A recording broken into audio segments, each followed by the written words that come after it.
Maguinho, a gente num bate-papo desse perde vários ganchos, porque não vale a pena ficar interrompendo, mas tem um só que eu vou usar para voltar aqui. Você falou uma coisa interessante num dos assuntos que você estava contando aí, as datas, os marcos que você sente que foram os marcos da indústria. Você citou as datas de 2025, você usou isso para falar do relatório que foi publicado ontem, praticamente. Mas eu tenho uma sensação de que eu conheço, por exemplo, o Vitoldo e você há muito tempo. Eu conheço o Vitoldo há um pouquinho mais. Eu lembro do Vitoldo me encontrar num avião, a gente voltando de Montevidéu de um evento, e ele falando: Magri, essa semana em Brasília que o negócio vai, fique pronto, a gente deve voar para lá, e eu queria que você fosse também para contribuir. Eu tinha uma posição executiva na Sport Radar na época. Você foi lá na ICE, o pessoal da Casa de Apostas. Magri, você precisa conhecer o Maguinho, né? E a gente sempre naquela vai, não vai, não foi. A minha sensação é que foi quando, na troca desse governo, agora, o ministro da Fazenda apontou o Mansur como secretário, porque foi só aí que eu senti mesmo que o negócio entrou. Ele não é o regulador hoje, ele não é o secretário hoje, mas a gente teve uns 3, 4 secretários antes que foram visitar até a Sport Radar a nosso convite, mas nada aconteceu.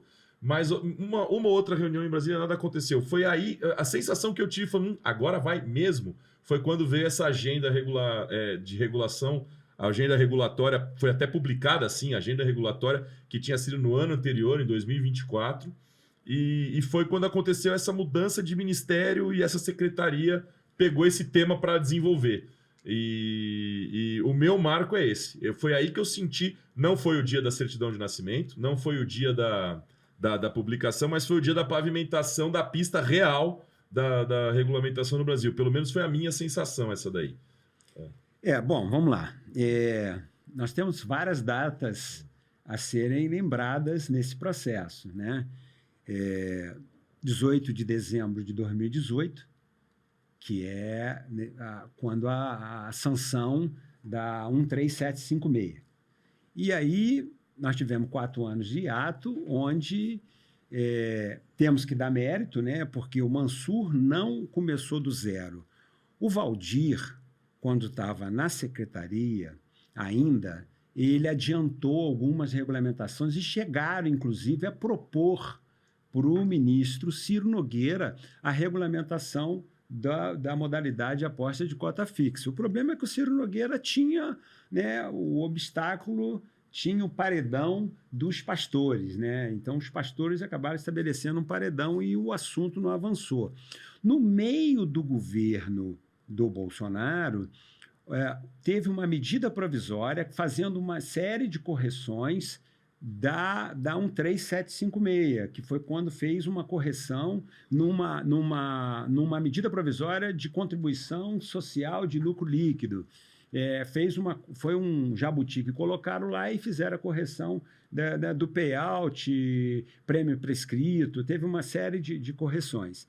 E aí, quando termina o governo Bolsonaro e começa o governo Lula em 2023, e com a nomeação do Mansur, que eu não conhecia, tá? Eu não conhecia o Mansur, não sabia quem ele era, só sabia que quando ele foi nomeado, que ele tinha sido responsável pelo texto da SAF. Isso. Ele até brinca comigo, que ele fala que eu publiquei antes dele saber que ele ia ser nomeado, porque quando ele quando ele fez a primeira visita no Ministério, eu tive a informação e publiquei, o secretário, o assessor que vai cuidar desse assunto vai ser José Francisco Mansur, da SAF. Ele me conta isso para mim. Ele falou: eu me assustei porque você sabia antes.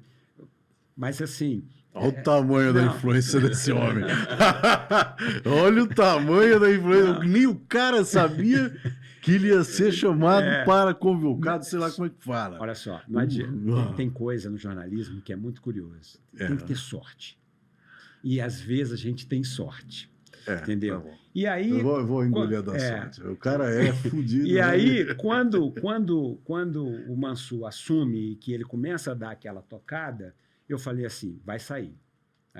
Aí, quando ele manda medida provisória, quando o governo manda medida provisória, né, para poder construir o arcabouço do que é a 14.790, e e que o Lira diz assim, não tem medida provisória. A medida provisória caduca, eles pegam o texto da medida provisória e colocam no PL 3626, que é exatamente o texto da medida provisória, vai para o 2636, que acaba virando, né, a 14.790, que é sancionada no dia 30 de dezembro de 2024, né, pelo presidente Lula, que acaba virando a nossa Bíblia, e aí entra o Mansur, sai, cria-se a secretaria, entra o Regis Dudena, que publica um conjunto de 14, 16 normativas, através de portaria, esse conjunto de normativa,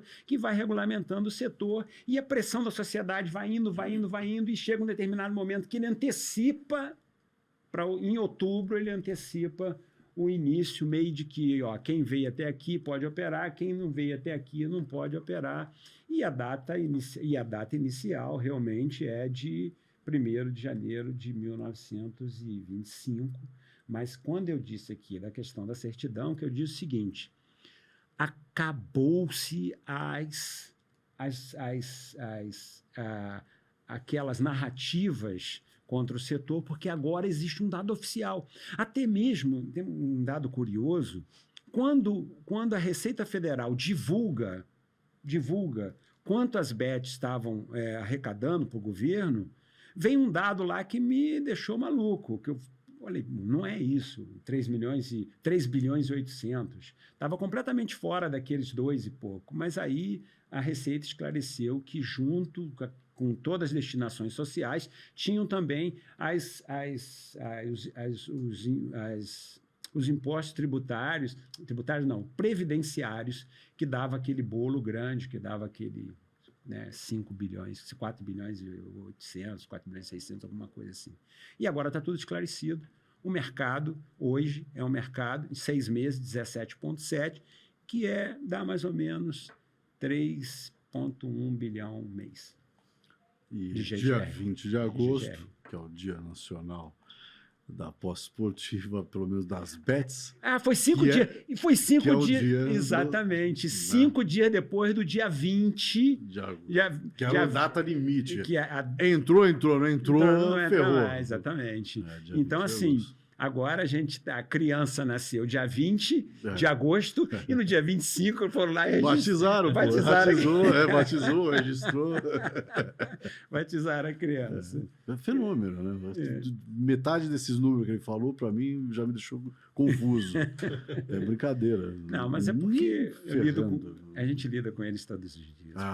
Imagino. E é bom ter os oficiais agora. E matar a especulação. Então, o cara que está assistindo isso, volta 5 vezes, não tem vergonha, não tem problema, porque você precisa entender a sequência numérica de onde vai para quando lugar.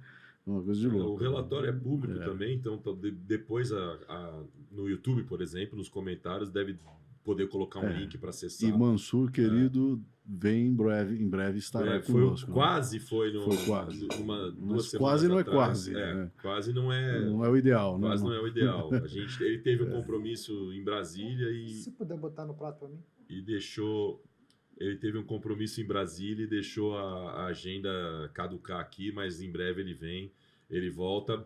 A sensação que eu tive, Maguinho, é a mesma. Só vou aproveitar só para falar, não é nenhuma correção, eu vou falar. Eu não falei isso em demérito em nenhum dos outros secretários anteriores. Claro, eu conheci quase todos eles, que nem eu falei, convidei, eles entenderam, eles até responderam o convite me convidando para contribuir com algum conteúdo lá no Ministério. É que o negócio não foi, entendeu? Foi quando aconteceu essa mudança de governo e o Mansur entrou na jogada. Eu conheci ele antes, de repente todo mundo, tô indo para Brasília conversando, agora vai. Quando falaram quem era a pessoa, eu falei, não acredito que é o Mansur. Eu lembrava dele da época da SAF.